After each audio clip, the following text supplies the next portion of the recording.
أشهد أن لا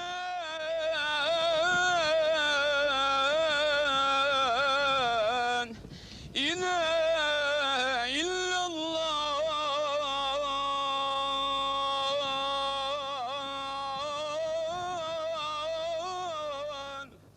There is no God but God, and Muhammad is his prophet.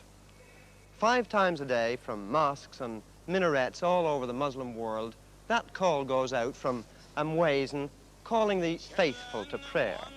And a good Muslim will answer these calls because it's an essential part of his religion, a demanding religion which is spread from the Middle East to Europe, to Africa, to Asia, even to America.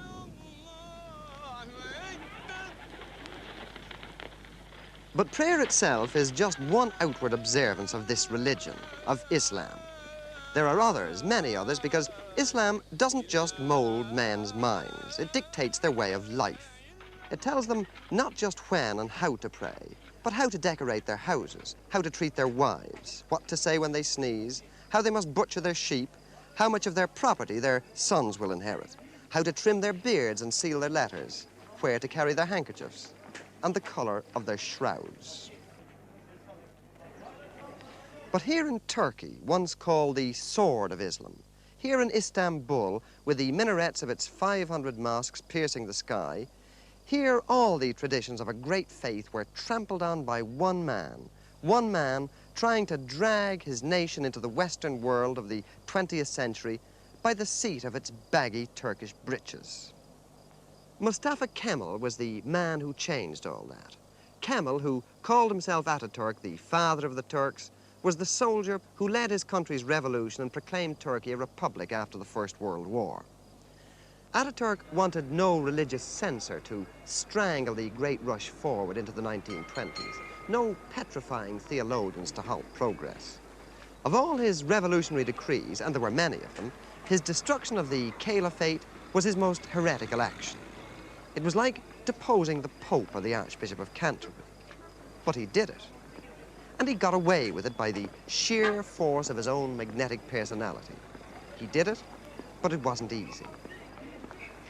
Ataturk did away with Arabic, the holy language, so that it only existed on ancient monuments. He banned all the trappings of Islam. The fez had to be replaced by the Western hat, so that its wide brim would prevent men laying their foreheads on the floor while prostrating themselves towards Mecca. He made them wear lounge suits instead of flowing robes. He removed the veils which covered the faces of modest Muslim women. He made them have civil marriage ceremonies. Ataturk's decrees became the new Quran in Turkey. They replaced the old teachings which for generations had governed men's births and lives and deaths. But even an Ataturk, great national hero and liberator though he was, even an Ataturk couldn't kill the inner spirit of Islam. So Islam bided its time. And in 1938, when Ataturk died, the imams felt it was safe perhaps to begin just a cautious revival. Quiet backsliding to the ways of the faith continued until 1950, when Adnan Menderes was elected prime minister and was forced to make good electoral promises made to the peasants who wanted more faith and less freedom. The voice of Islam became more imperious. The Menderes Democratic Party bowed to the Orthodox. For the first time since Kemal's revolution, mosques were built again with public money. Pilgrims were allowed to set out once more for Mecca, Islam's holiest place. Religious programs are broadcast on Ankara radio.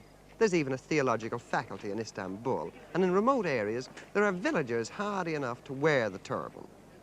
Hardly anyone wears the hat that Ataturk urged on them. They temporize with a cap, which they can turn back to front while praying so that the peak doesn't prevent their foreheads from touching the ground. And older women are clamping the veil tighter around their faces.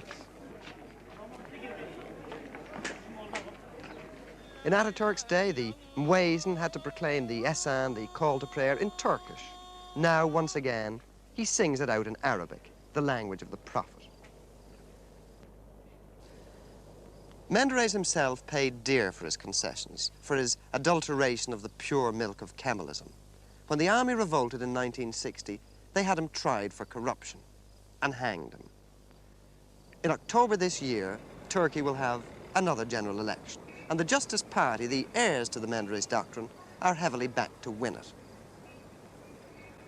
There's certainly a revival of Islam in Turkey today, and some of these mosques have congregations which many a Church of England clergyman might well envy.